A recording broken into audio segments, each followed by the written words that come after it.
بسم اللہ الرحمن الرحیم۔ میری دوستوں سے گزارش ہے کہ ویڈیو کو لائک کریں، شیئر کریں اور چینل کو سبسکرائب کر دیں، ساتھ میں بیل آئیکن کا بٹن بھی دبا دیں تاکہ نئے آنے والی ویڈیوز آپ تک پہنچتے رہیں۔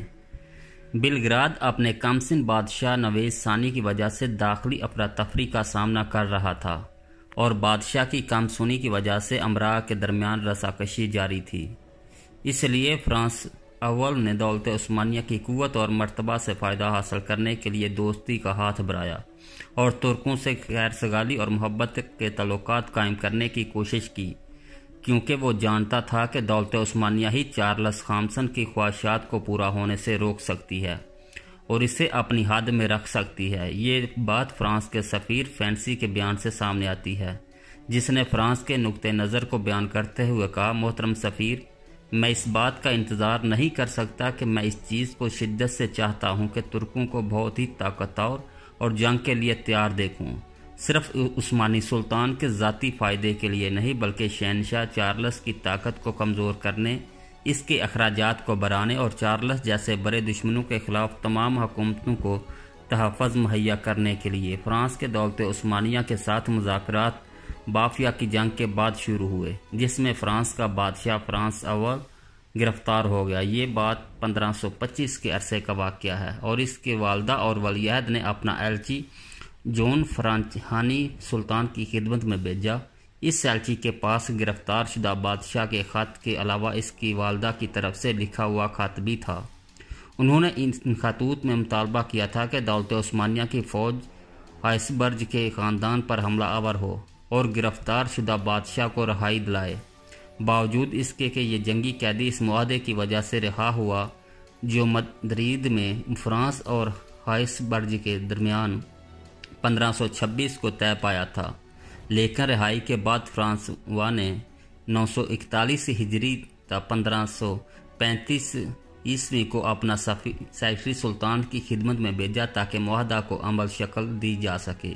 اس سیکرٹری کا نام جان ڈی لاپوریا تھا اور اس معاہدہ کو بعد میں عثمانی اور فرانسیسی مراعات کا معاہدہ کہا جانے لگا۔ اس بات کے پیش نظر کے بعد اس معاہدے کی اہمیت بہت بڑھ گئی تھی۔ ہم اس کی اہم شقیں یہاں ذکر کرتے ہیں۔ مسلح اور غیر مسلح جہازوں کی آزادانہ نقل و حرکت، دولت عثمانیہ کے ہر حصے میں فرانسیسیوں کو تجارت اور کاروبار کی مکمل آزادی، دولت عثمانیہ کو کسٹم ڈیوٹی اور دوسرے ٹیکس صرف ایک بار دیے جائیں گے۔ دولت عثمانیہ میں فرانسیسی صرف وہی ٹیکس ادا کریں گے جو وہاں کی ترک رعایا ادا کرتی ہے۔ کونسل سے متعلق امور کی نمائندگی کا حق اور کونسلیٹ کے تحفظ کا حق فرانسیسی کونسلر، اس کے اقربا اور اس کے ساتھ کام کرنے والے تمام لوگوں کو حاصل ہوگا۔ فرانسیسی کونسل کو یہ حق بھی حاصل ہوگا وہ ان شہری اور اجتماعی معاملات میں جن کا تعلق شاہ فرانس کی رعایا کے دو فریقوں سے ہوگا غور و فکر کرے اور ان معاملات میں اپنا فیصلہ سنائیں۔ کونسل کو یہ حق بھی حاصل ہوگا کہ وہ اپنے احکام کو نافذ کرنے کے لیے مقامی اداروں سے مدد حاصل کرے۔ ایسے مختلف مسائل جن کے دو فریقوں میں سے ایک فریق کا تعلق سلطان عثمانی کی رعایا سے ہوگا، سلطان کی رعایا کا فریق فرانسیسی شہری کے خلاف نہ تو مقدمہ کر سکے گا اور نہ اس کی درخواست منظور ہوگی اور نہ ہی اس کی درخواست پر کوئی حکم سنایا جائے گا، الا یہ کہ فرانسیسی کونسل کا ترجمان وہاں موجود ہو۔ شاہ فرانس کی رعایا کے مشوروں کو قبول کیا جائے گا اور حکم سناتے وقت ان سے فائدہ حاصل کیا جائے گا۔ شاہ فرانس کی رعایا کو مکمل مذہبی آزادی حاصل ہوگی۔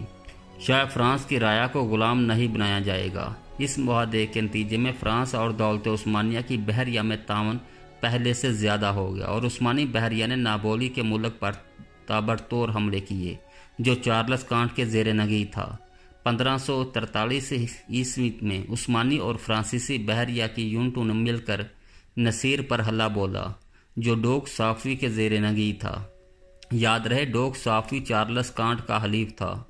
فرانس نے دولت عثمانیہ کے کرب کی وجہ سے عسکری، اقتصادی، سیاسی ہر تینوں شعبوں میں خوب استفادہ کیا اور مذکورہ بالا معاہدہ کے ذریعے فرانس نے مشرق کے ساتھ تجارت رابطہ قائم کیا اور اسے پرتگال کی تجارت اجارہ داری جو اس نے راس الرجہ اور صالح کے راستے کے انکشاف کے بعد قائم کر رکھی تھی، اس کے سامنے نہ جھکنا پڑا۔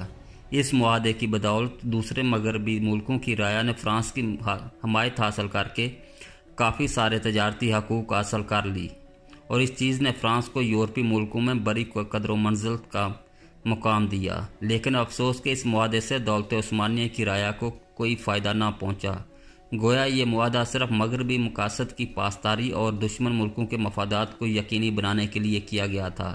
اس میں ان کا کوئی قابل ذکر مقابل نہیں تھا۔ بعد میں جتنے بھی معاہدے ہوئے ان میں اسی معاہدے کو بنیاد بنا کر اور یوں مغرب نے دولت عثمانیہ سے بے انداز فائدہ حاصل کیے، جبکہ مسلمانوں کو ان معاہدوں سے کوئی قابل ذکر فائدہ نہ پہنچا۔ فرانس کا بادشاہ رایامہ کی وجہ سے دولت عثمانیہ کے ساتھ کیے گئے اس معاہدے پر قائم نہ رہ سکا اور اس نے مجبوراً رائے بدلی لی اور معاہدہ توڑ دیا۔ فرانس نے ایک بار پھر عثمانی تائید و حمایت کی درخواست کی، لیکن دوسری مرتبہ پھر رایامہ کے دباؤ کی وجہ سے اسے پیچھے ہٹنا پڑا۔ تاریخی حقیقت یہ کہتی ہے کہ صلیبی جو اسلام کے دشمن ہے، ناممکن ہے کہ کسی بڑے چیلنج کا سامنا کرتے ہوئے ایک دوسرے کو تنہا چھوڑ دے، اگرچہ ذاتی مفادات اور خواہشات کی بدولت وہ ایک دوسرے سے بظاہر کتنے ہی دور کیوں نہ ہوں۔ اسلام کے دشمن متعصب صلیبیوں کے معاہدے کی کوئی حیثیت نہیں ہوتی۔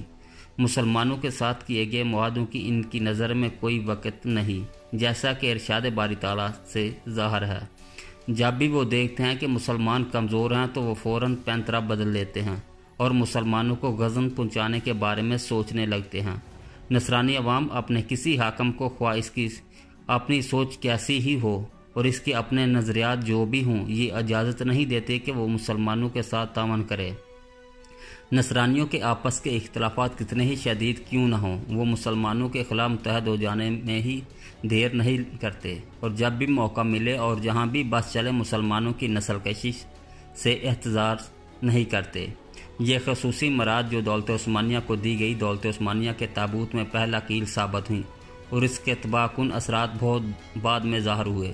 دولت عثمانیہ کے آخر دور میں نصرانی ممالک انہیں امتیازات اور امراض کی بنیاد پر مسلمانوں کے معاملات میں دخل دینے لگے، اور ان نصرانیوں کے دفاع کے لیے جو دوسری مملکت کے شہری شمار ہوتے تھے، بالخصوص شام کے علاقوں میں ان کا عمل دخل بہت بڑھ گیا تھا۔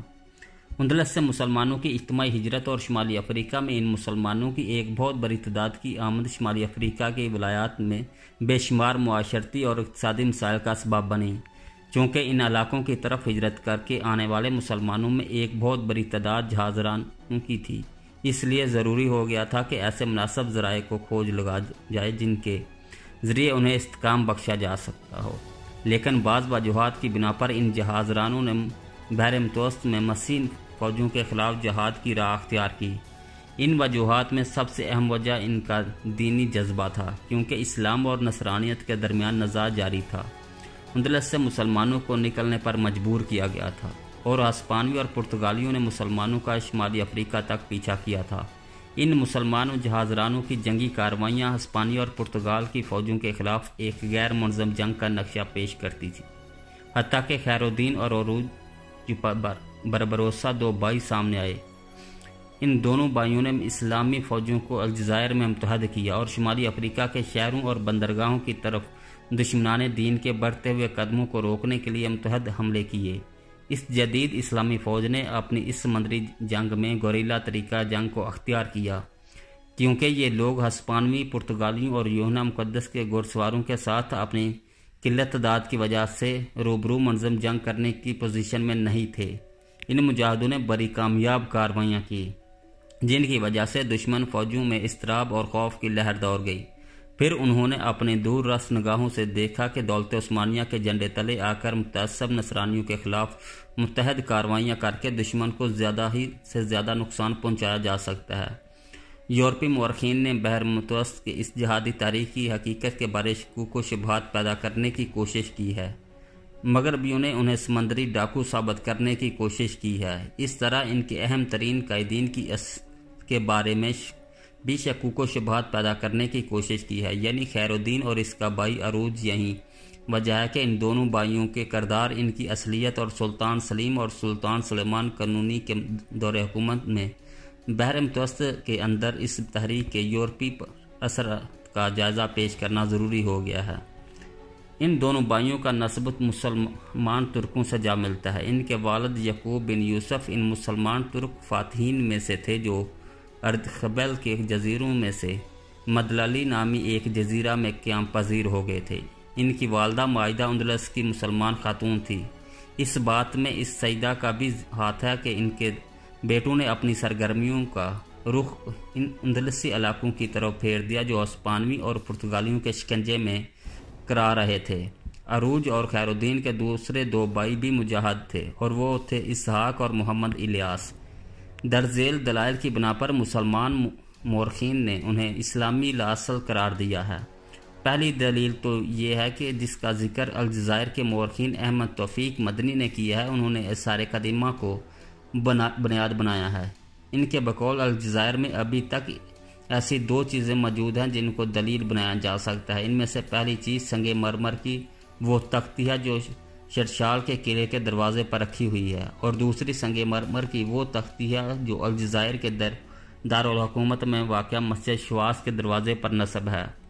پہلی تختی پر بسم اللہ الرحمن الرحیم سیدنا محمد والا یہ شرشال کا برج ہے، جس کی تعمیر مجاہد محمود بن فارس ترکی نے امیر حاکم بامرا اللہ مجاہد فی سبیل اللہ اور وج بن یعقوب کی خلافت میں ان کی اجازت سے 1518 عیسوی میں ہوئی۔ یہ الفاظ نقش ہیں، جبکہ دوسری تختی پر یہ الفاظ کندہ ہیں۔ عروج ابی بن یوسف یعقوب ترکی ایک تیسری تختی بھی ملی ہے جس پر کسی عمارت کی تاریخ تعمیر کندہ ہے، جس کی بنیاد خیر الدین نے الجزائر میں 1520 میں رکھی تھی۔ عروج کا لفظ معراج کا تعلق رکھتا ہے۔ اس بات سے اس قول کو تقویت ملتی ہے کہ عروج کی پیدائش معراج شریف کی رات کو ہوئی اور اسی مناسبت سے ان کا نام رکھا گیا۔ ترک عروج کا صحیح تلفظ نہیں کر سکتے، وہ اسے عروج بولتے ہیں۔ عروج اور خیر الدین دونوں بھائیوں نے جو کردار ادا کیا، اس سے اندازہ ہوتا ہے کہ وہ جہاد فی سبیل اللہ کو بے حد پسند کرتے تھے اور شمالی افریقہ پر یورپی حملوں کو روکنے میں بڑی حریص تھے۔ عروج برادران نے نصرانی حملوں کے خلاف بحری مہمات میں حیرت انگیز کامیابی حاصل کی۔ انہی کی کوشش کی بدولت شرشال اور وحدانی الجزائر اور بجایا 16ویں صدی کے اہم ترین بحری مراکز بن گئے، جہاں سے بحری مہمات روانہ ہوتی تھیں اور یورپ کے علاقوں کو تاراج کرتی تھی۔